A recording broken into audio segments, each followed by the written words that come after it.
Bienvenidos a todos a nuestra nueva sesión de Cultura del Ahorro que se llama Conoce tus creencias, perfil de riesgo e inversión. La sesión la va a dar Ana Fernández Sánchez de la Morena, fundadora de ACS Finance Conductuales y miembro de la Agora Financiera de Fundación Mutualidad. Pero creo que se va a presentar mejor ella, así que le doy paso para que comience y pueda dar la sesión. Muchísimas gracias, Ana.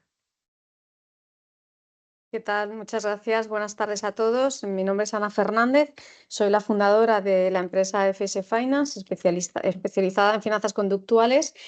Asesoramos a grandes patrimonios desde la figura de agente de Orienta Wealth, que es una sociedad del Grupo Mutua Madrileña. Y luego, por la parte de finanzas conductuales, hago consultoría patrimonial y conductual. Entonces, para ver un poco qué es todo esto de las finanzas conductuales, cómo determinamos nuestro perfil de riesgo, es muy importante conocernos. Una vez que nosotros nos conocemos, el perfil de riesgo realmente sale solo. Entonces, vamos a abordar la presentación. Va a haber tres bloques principales, un bloque de creencias para ver cómo poder conocer las distintas tipologías de creencias, otro que van a ser los sesgos cognitivos que están muy vinculados a las creencias y que nos afectan en la toma de decisiones, fundamentalmente en este caso en las financieras, y después vamos a hablar del perfil de riesgo, tanto del test de idoneidad que nos piden en las entidades financieras cuando queremos invertir, como en un test que para mí es el test de idoneidad para conocer tu perfil de riesgo, que sería más un test conductual. Entonces, las preguntas tendremos como 10-15 minutos al finalizar la sesión, las dejamos para el final, como comentaba Teresa. Bueno, ¿por qué estamos aquí? Pues como decía Albert Einstein, porque cualquier momento es perfecto para aprender algo nuevo, con lo cual hoy vamos a aprender todos los que estamos aquí conectados y los que nos quieran ver en diferido. ¿Qué son las creencias? Las creencias son nuestras verdades, son nuestro conocimiento. Una creencia es una idea o pensamiento que asumimos como verdadero y esa creencia para nosotros es válida porque es una verdad. Esas creencias se construyen sobre la base de un conjunto de nuestras experiencias, nuestras reflexiones, nuestros pensamientos y todo eso procede de la suma de todo nuestro aprendizaje desde que venimos al mundo, tanto a un nivel personal, a un nivel familiar, a un nivel social, a un nivel académico y también, por supuesto, a un nivel profesional. A partir de todas esas experiencias y cuando la experiencia se nos repite, nosotros vamos construyendo creencias que damos como verdaderas, cuando realmente simplemente puede ser un comportamiento que se nos repite o una experiencia que se repite. ¿Qué tipología de creencias existen? Por un lado están las creencias internas. Las creencias internas son aquellas que son nuestras propias creencias en función de nuestra experiencia y de nuestro pensamiento. Esas creencias se desarrollan en función de todas nuestras vivencias y de nuestro mundo emocional. El psicólogo canadiense Albert Bandura introdujo el concepto de autoeficacia. Esa autoeficacia es la creencia nuestra interna de cuál es nuestra capacidad para lograr cosas. Si nosotros creemos que somos capaces, es más probable que lo intentemos y que tengamos éxito. Si nosotros tenemos una creencia interna de incapacidad, ni siquiera nos vamos a plantear hacer nada. Por otro lado, tenemos unas creencias que son externas. Las creencias externas son las que son colectivas. Esas creencias colectivas vienen por nuestro entorno cultural, por nuestro país, por nuestro entorno familiar, social, profesional, personal. No tiene nada que ver nacer en España que nacer en Estados Unidos, que nacer en un pequeño pueblo de África. O sea, realmente las creencias colectivas van a ser muy diferentes y van a formar parte de nuestra forma de pensar y de nuestros esquemas mentales que veremos más adelante. ¿De dónde vienen las creencias externas? Pues de todo lo que oímos, de todo lo que vemos, de todo lo que observamos en el entorno.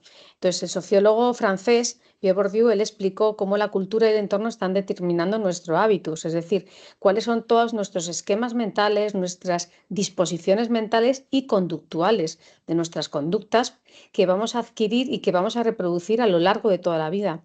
Por ejemplo, si en una cultura está mal visto hablar de dinero, nosotros probablemente no hablaremos ni de nuestras inversiones, ni de nuestras finanzas, ni de nuestros ingresos y tal vez no contemos que vamos a pedir asesoramiento. Es muy importante saber que todo esto que parece que no nos afecta de una forma inconsciente, que eso es lo importante de tomar conciencia de cuáles son nuestras creencias.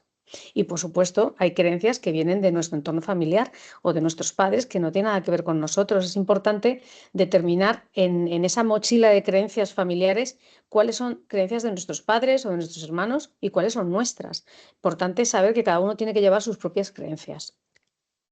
Dentro de las creencias también tenemos esas creencias poderosas, que son las que nos abren las posibilidades, son las creencias que nos van a mover a la acción.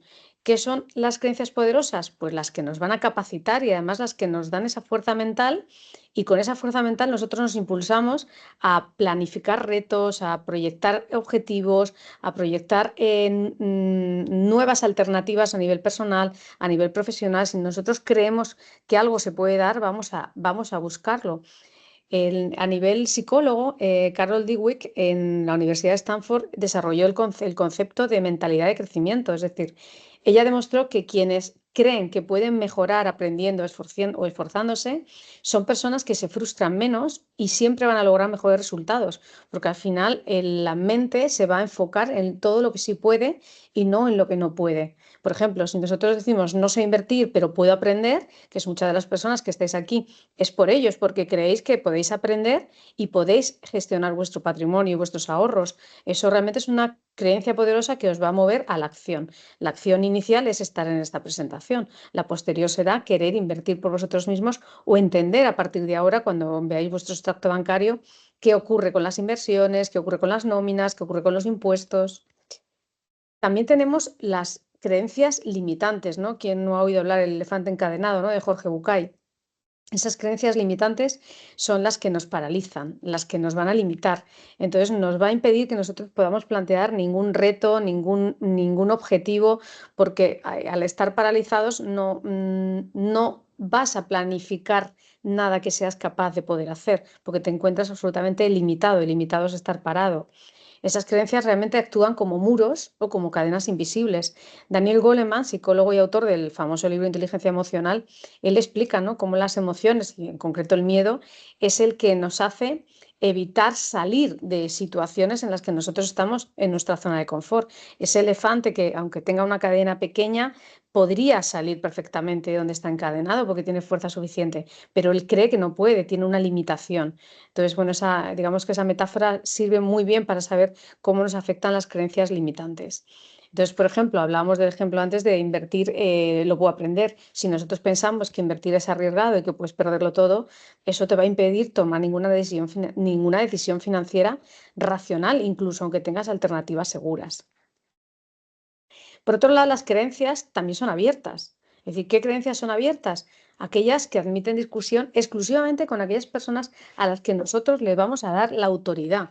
Pues, o bien porque tienen la autoridad, porque saben más que nosotros sobre algo, o bien porque tenemos afinidad, nos sentimos confiados, o son personas que nosotros consideramos un ideal.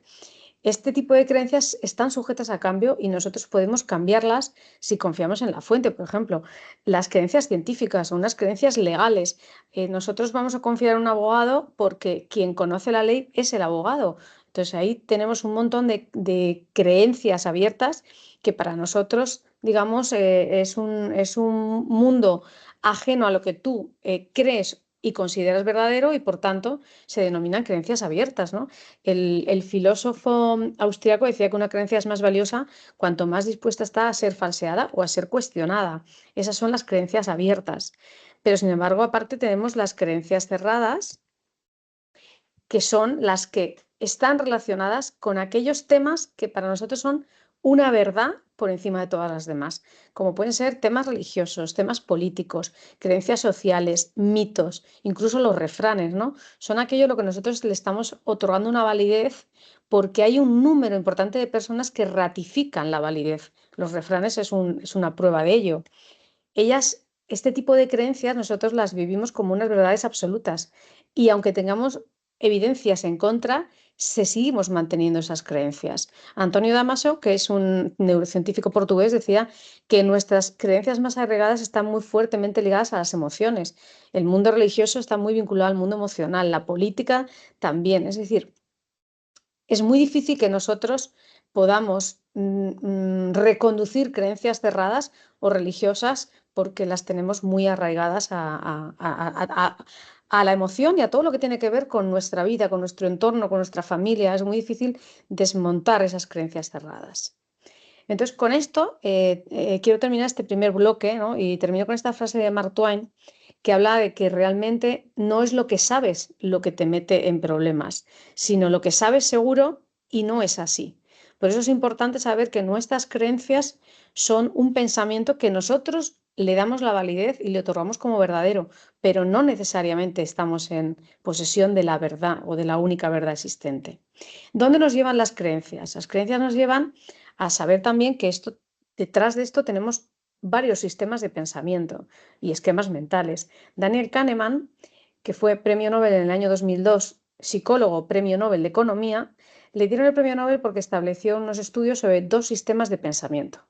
El sistema 1 es el sistema de pensamiento rápido. En este sistema de pensamiento rápido es donde están fundamentalmente todas las creencias que salen rápidamente y que salen además en forma de sesgos cognitivos.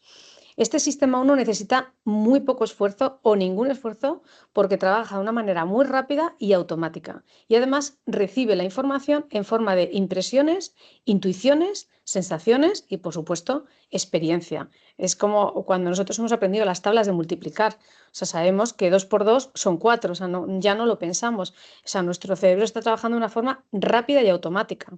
Sin embargo, si nos vamos al sistema 2, sistema 2 es el sistema de pensamiento lento.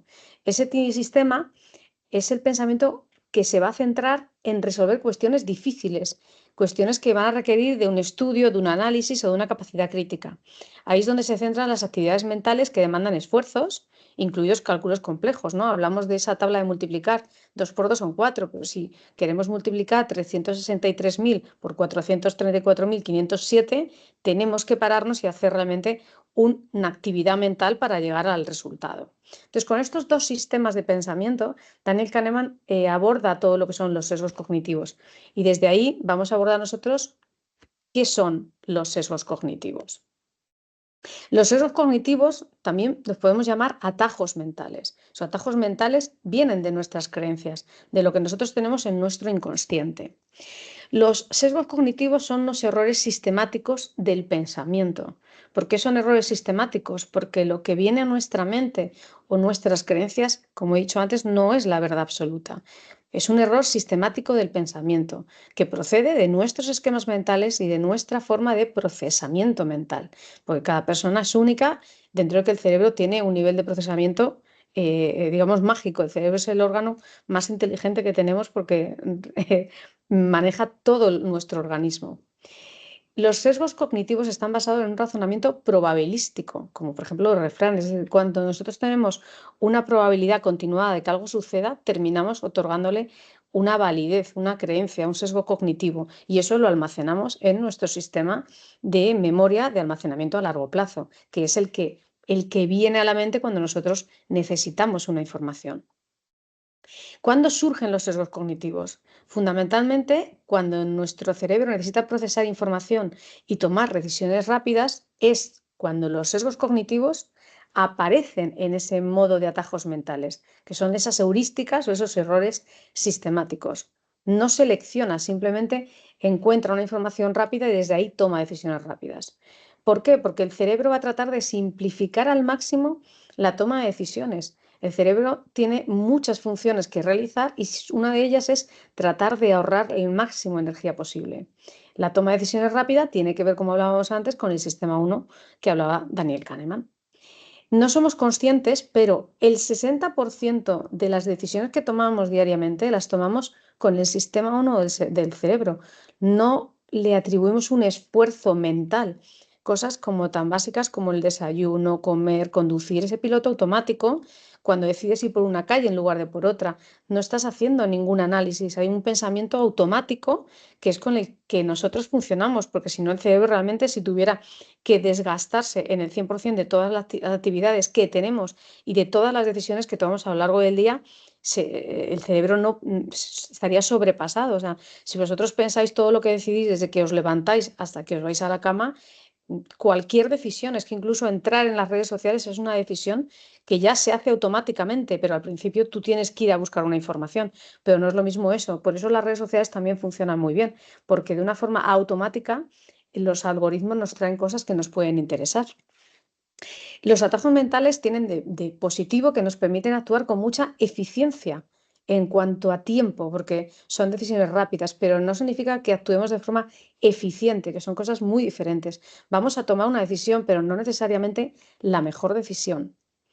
Los sesgos pueden producir efectos psicológicos que distorsionan nuestra percepción de la realidad, porque nosotros estamos mirando desde nuestro sistema de creencias, desde lo que nosotros creemos que está ocurriendo. Es como cuando todos vivimos una situación similar, cuando la contamos con posterioridad, cada uno la cuenta desde donde percibió su propia realidad. No todos interpretamos lo mismo con las mismas situaciones.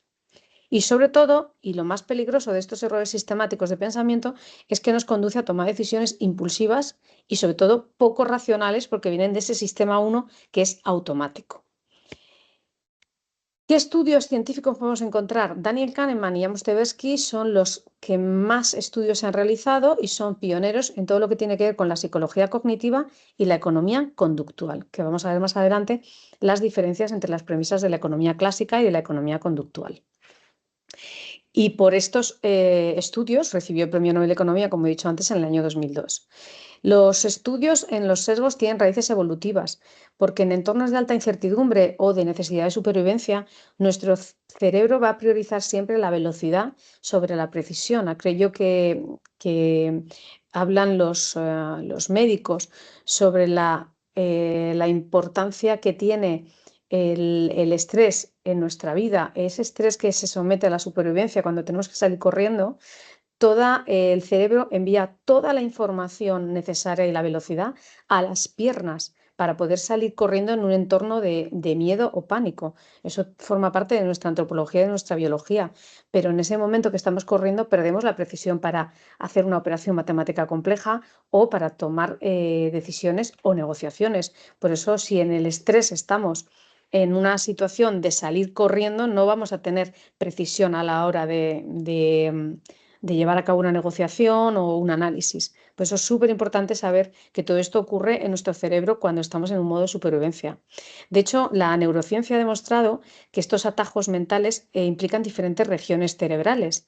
La amígdala es la parte del cerebro que está más vinculada con las emociones. ¿Con qué emociones? Con el sistema 1 que hablaba Daniel Kahneman, como son las emociones del miedo y de la ambición, que en los mercados financieros es las emociones más importantes para tomar decisiones. De hecho, lo estamos viendo estos días con toda la volatilidad que estamos teniendo en el mercado por las decisiones de los aranceles que ha impuesto Donald Trump, como el miedo ha llegado al mercado y como ayer la ambición hizo que de repente en el último momento del mercado subieran las acciones de una forma muy significativa. Un 21% en un par de horas es una barbaridad. Luego, estriado ventral es otra zona del cerebro vinculado con el sistema de recompensa. El cerebro y la supervivencia buscando recompensa inmediata. Nosotros queremos asegurarnos que comemos hoy, ya veremos qué comemos mañana. Ese sistema de recompensa inmediata tiene que ver con la supervivencia. Sin embargo, la corteza prefrontal, esa es la parte que está vinculada con el análisis y con la evaluación del riesgo, que es la parte del sistema 2 o el sistema 2 de pensamiento que habla Daniel Kahneman. Entonces, son distintas regiones cerebrales que implican cuando tomamos decisiones de inversión, tanto que sean automáticas e impulsivas o bien que sean decisiones racionales. ¿Cómo operan? Pues de forma automática e inconsciente. Nosotros no podemos parar lo que viene de forma inconsciente. Lo que podemos es tomar conciencia de que de forma inconsciente van a venir cosas a nuestro cerebro que puede que sea un error sistemático. Se activan especialmente en situaciones de incertidumbre, de estrés o cuando tenemos información ambigua. Nuestra memoria a largo plazo, nuestra experiencia y nuestros sesgos van a aparecer para complementar información que nos falta. Y, por supuesto, nos genera una sensación de seguridad y de coherencia interna. Como decía antes, a lo mejor hemos tomado una decisión incorrecta, pero hemos tomado una decisión rápida. Entonces, tomar la decisión nos va a generar una sensación de seguridad y de coherencia con lo que nosotros pensamos, creemos y conocemos, pero eso no significa que tengamos razón. Desde una perspectiva antropológica, los sesgos están influenciados por todas las normas culturales, por el lenguaje y por el entorno social. Y aquí vuelvo a ese refrán, ¿no? Cuando veas las barbas de tu vecino cortar, pon las tuyas a remojar. Esto tiene que ver con ese entorno social y con ese espíritu animal que también habla Daniel Kahneman de la confianza. Si tú pierdes la confianza, aunque tu vecino haya perdido el trabajo y tú no lo hayas perdido, ese espíritu de perder el trabajo te sientes influenciado por lo que le está pasando a tu vecino. Este tipo de espíritus animales son los que explican las crisis económicas, porque una crisis económica es porque la desconfianza aparece en los mercados y le va mal tanto a las empresas que realmente tienen datos objetivos porque han perdido dinero, como a aquellas que se ven contagiadas, como vemos el refrán, ¿no? que he comentado anteriormente. El sesgo de confirmación es un sesgo que está estrechamente vinculado con la necesidad de pertenecer a un grupo y preservar la identidad compartida. Sobre todo esto también tiene que ver con la necesidad de supervivencia y de estar dentro de un grupo tanto a nivel de supervivencia física como emocional, porque las personas somos seres sociales. Luego, las decisiones colectivas de comunidades tradicionales también se han guiado por sesgos que han ido transmitidos socialmente como mecanismos de cohesión de grupo. Pero esto, ¿qué tiene que ver con las finanzas y cómo impactan las finanzas? Nos hace creer que tenemos una capacidad para influir o controlar lo que puede pasar cuando tomamos decisiones de inversión. Ese sesgo se llama ilusión de control. Nos puede llevar a seguir a la multitud. Eso es claramente el sesgo efecto rebaño. Nos puede hacer también evitar decisiones de inversión por miedo a perder. Y eso se llama sesgo de aversión a las pérdidas. Nos puede también conducir a ignorar datos que no encajan en lo que nosotros queremos creer, que ese es el sesgo de confirmación. Y nos hace sobrevalorar nuestras habilidades y capacidades, que ese sería el sesgo de confianza. Pero claro, dicho así, en una frase tal vez es poca información. Entonces, si nos adentramos en qué es el sesgo de ilusión de control, definido en una sola frase sería aquello de todo irá bien, lo tengo controlado. Mentira. Nosotros no tenemos capacidad de controlar. El sesgo de ilusión de control es la tendencia humana que tenemos a sobreestimar la capacidad para influir en eventos aleatorios o inciertos sobre los que objetivamente no tenemos ningún control. Esto es un engaño sutil que ocurre en nuestro cerebro y en nuestro sistema de creencias, con el que nos convencemos de que por el simple hecho de actuar podemos influir en el destino o en la evolución de los acontecimientos. Es un fenómeno que se deriva de nuestra aversión a la incertidumbre y nuestra necesidad de sentir que estamos al mando y tenemos el control de todo. Y las personas buscamos reducir la ansiedad, porque cuando nosotros tenemos el control de la situación, nos hace sentir tranquilos. Entonces, tratamos de querer creer que podemos controlar algo. A nivel psicológico, Ellen Langer en el año 75 hizo diferentes estudios donde ella demostró que era más probable que la gente se comportara como si pudiera ejercer control en una situación al azar donde estaban ellos físicamente presentes y podían intervenir con sus habilidades clave. Por ejemplo, los ejemplos de los dados. Hay quien cree que cuando tira los dados puede acertar los números que salen, o cuando alguien juega al Euromillones cree que porque puede intervenir en elegir los números realmente puede tener unos resultados más positivos, cuando eso realmente es una ilusión de control. Entonces, las habilidades clave que habla esta psicóloga habla de esas propiedades de la situación asociada con el ejercicio de la destreza y con el ejercicio de poder elegir, de tener competencias o que tú estés familiarizado con los estímulos o las decisiones. Y luego el psicólogo Paul Slovic también estudió cómo esta falsa percepción de control distorsiona nuestra percepción del riesgo. Si nosotros estamos muy positivos hacia algo, va a reducir la percepción del riesgo. Y sin embargo, nos va a mejorar la percepción de los beneficios. Es decir, miramos aquello que queremos creer, ese sesgo de confirmación, y buscamos información que lo confirme. Con lo cual, las personas que tienen un mayor conocimiento creen que tienen un mayor control, perciben menos riesgo y no necesariamente gestionan mejor. Por otro lado, tenemos el efecto rebaño. Claro, es que todos van por ahí. Aquello del refrán, ¿no? Volvemos al refranero. ¿Dónde va Vicente? Pues donde va la gente. En el rebaño estamos todos más seguros. ¿El sesgo de efecto rebaño qué es? Es también denominado el sesgo de efecto manada. Y es un fenómeno psicológico y social por el que los individuos toman decisiones influenciados por las acciones de un grupo más que por su propio análisis. Nosotros vamos al grupo pensando que eso es lo mejor, pero uno no se para a saber si realmente es lo que queremos hacer. Ejemplo, cuando vamos a cruzar un semáforo, y sobre todo ahora con las personas que vamos todos, ¿no? Con el móvil, ¿cuántos no hemos cruzado a veces sin mirar el semáforo si está en verde porque hemos visto gente cruzar? Eso es un efecto rebaño que lo podemos ver en nuestro día a día y en los mercados financieros se ve muy a menudo. Es una tendencia humana a seguir el comportamiento de los demás, sobre todo cuando la incertidumbre o el miedo nos nubla la capacidad de decidir. Primero nos nubla y segundo, es mucho más fácil meternos en el rebaño porque de esa manera no nos equivocamos. Y eso evita tomar responsabilidad y, por tanto, sentirte mal si la decisión tomada ha ido mal.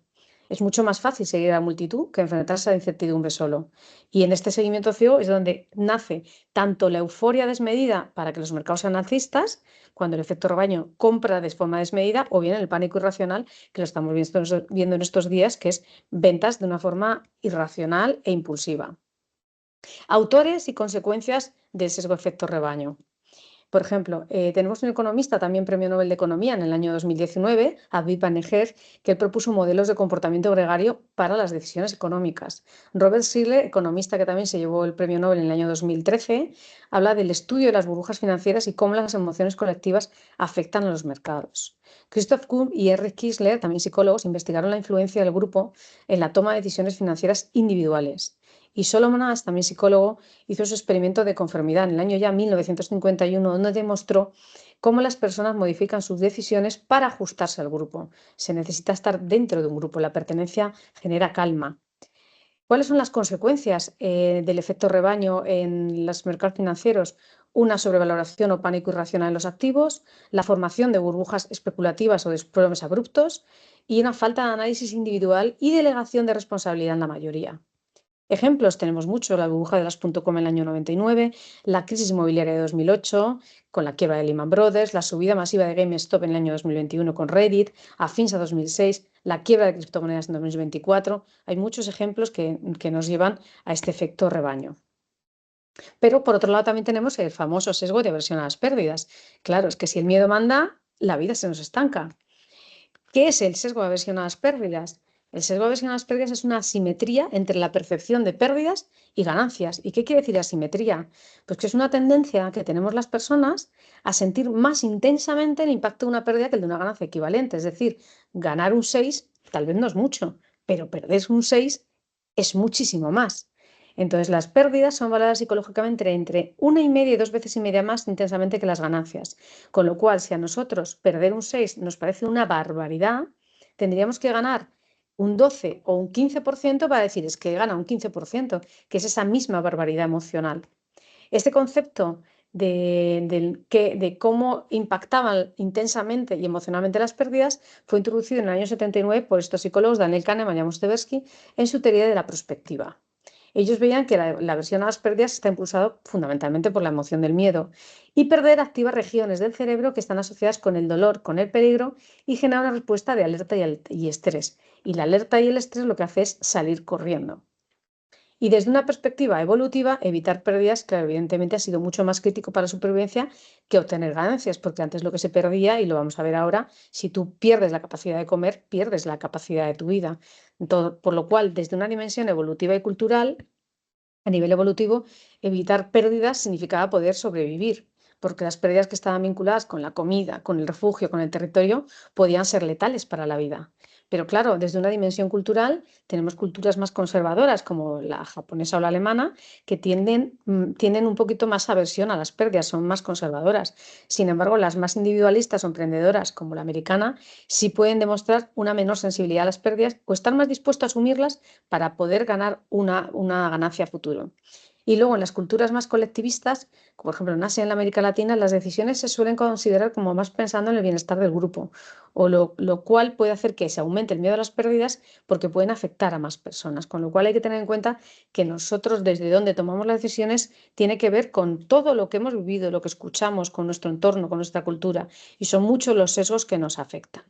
¿Cuáles son las consecuencias del sesgo de aversión a las pérdidas en las decisiones financieras? Primero, un miedo a asumir riesgos racionales por experiencias negativas previas, nuestras o de nuestros antepasados. ¿Cuántas veces hay personas que no invierten porque mi abuelo perdió, mi padre perdió o mi madre perdió? No, es bueno conocer racionalmente y tener experiencias propias. Una de las consecuencias también es retener activos en pérdida por miedo a materializar pérdidas.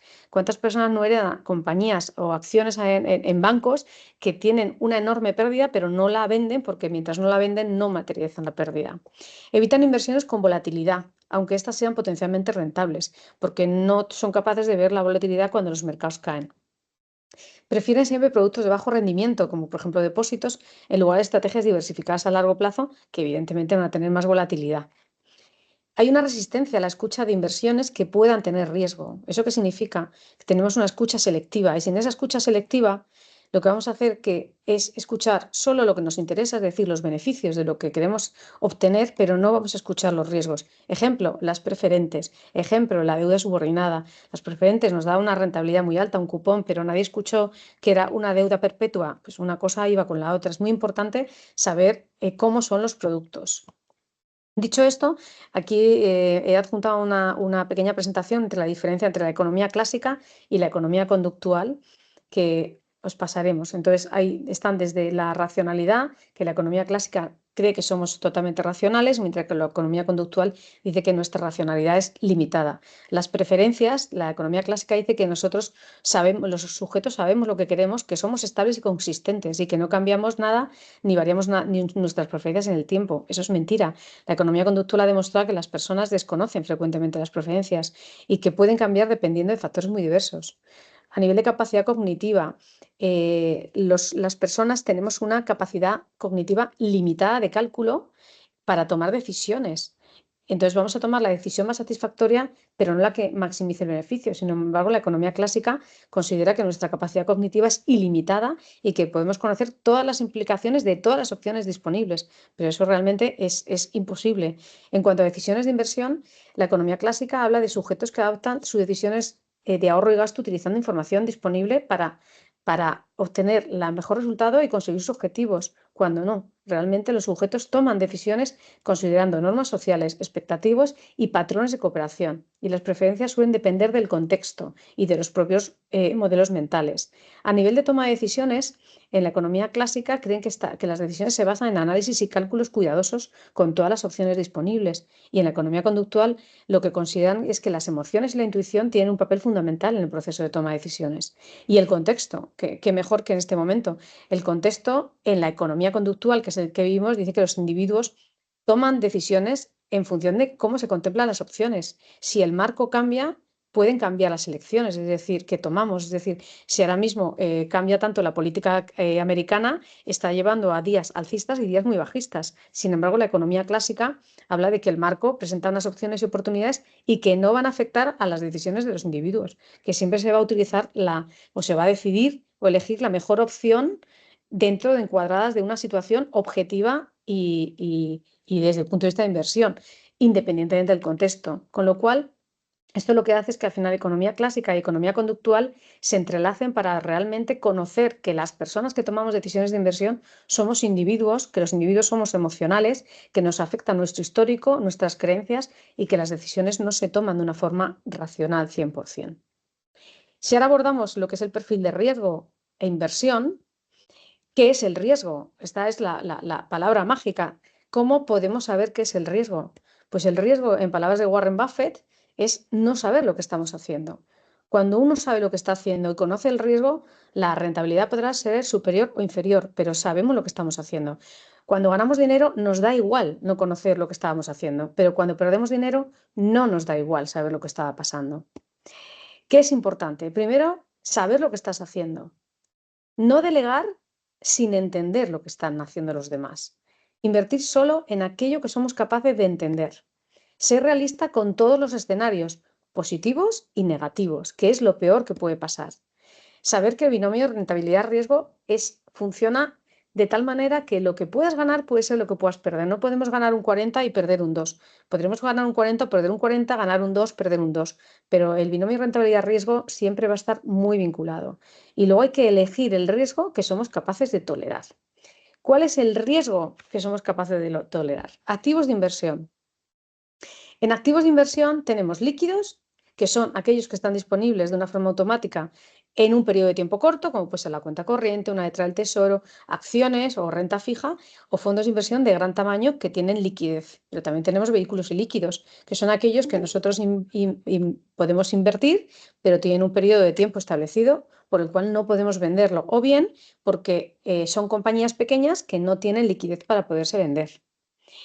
Luego, dentro de la tipología de activos, ¿qué pasa cuando hay un corralito o una quiebra? Pues cuando algo quiebra en una entidad financiera, quiebra lo que hay dentro del balance de la entidad, como son la cuenta corriente, los depósitos, la renta fija, las acciones preferentes, la renta variable de la propia entidad, incluso divisas que estén en las cuentas corrientes. O sea, todo eso que está dentro del balance de una entidad, si la entidad quiebra, podemos perder todo nuestro dinero, pero todo lo que está fuera del balance de la entidad no lo perderíamos. Es decir, que hay ahí pues renta fija. Imaginemos que tenemos un bono del gobierno español o renta variable, tenemos acciones de Nestlé o Coca-Cola, o tenemos un fondo de inversión, o tenemos materias primas y hemos invertido en oro, o tenemos una inversión de capital riesgo, o tenemos criptomonedas. Ahí todas esas inversiones no van a afectar a que un banco quiebre. Eso lo que va a afectar es a que si nosotros queremos llevárnoslo a cualquier otra entidad, podremos llevarlo sin problema, pero nunca va a quebrar ni va a quedarse congelado en una situación de corralita o quiebra de un banco. La renta fija, he puesto aquí el riesgo, porque la renta fija tiene riesgo de menor a mayor. Tenemos desde los fondos de gobierno, que es un mercado monetario, que es una renta fija en un periodo inferior a 18 meses, o de corporaciones privadas. Y todo lo que sea superior a 18 meses empieza a ser de mayor riesgo. 2 años, 5 años, 10 años, 30 años o más de 30 años. Si nosotros le prestamos dinero a alguien a 2 meses, no es lo mismo que si le prestamos a 30 años. El nivel de riesgo que tiene prestar a alguien a 30 años hace que tú tengas más rentabilidad, pero también más riesgo. Luego tenemos la renta fija emergente de gobiernos o corporaciones de países emergentes, la renta fija allí de alto riesgo o bonos basura, que también lo habéis escuchado, o la renta fija convertible en acciones, que son acciones en corporaciones privadas.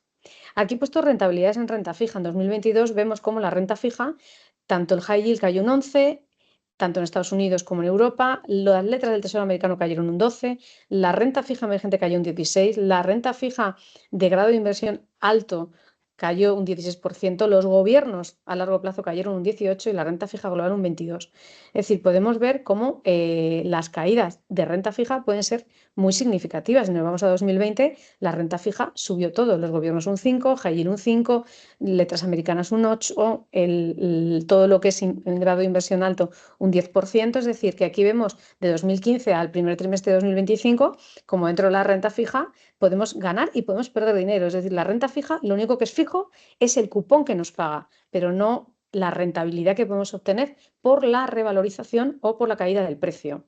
Si nos vamos a la renta variable global, hasta marzo de 2025 también podemos ver cómo en el año 2018 cayó todo, un 4, un 9, un 10, un 14 Japón, un 14 emergentes, Estados Unidos un 4, y vemos, por ejemplo, como en el año 2021 Estados Unidos subió un 28, Europa un 24, Reino Unido un 18, Japón un 12. Es decir, los mercados son variables, no solo los de renta variable, los de renta fija.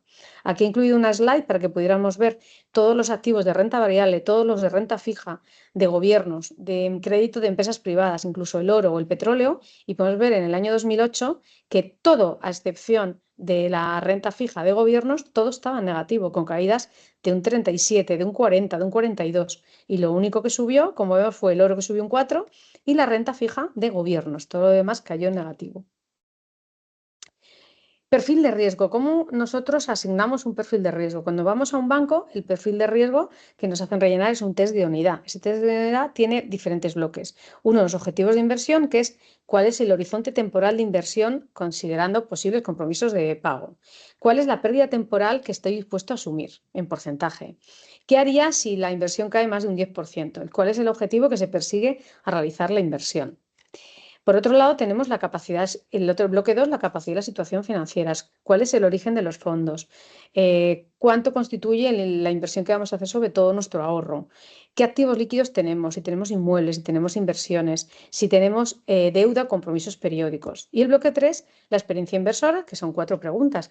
¿Cuál es la experiencia en productos de inversión? ¿Cuánto tiempo hace desde que hiciste la última operación? ¿Si has trabajado en alguna entidad financiera? ¿O cuál es la formación académica? Y estos serían los 3 bloques de un test de idoneidad que nos van a dar en el banco de forma obligatoria y que nosotros vamos a rellenar, pero hasta qué punto sabemos cuál es nuestro perfil de riesgo.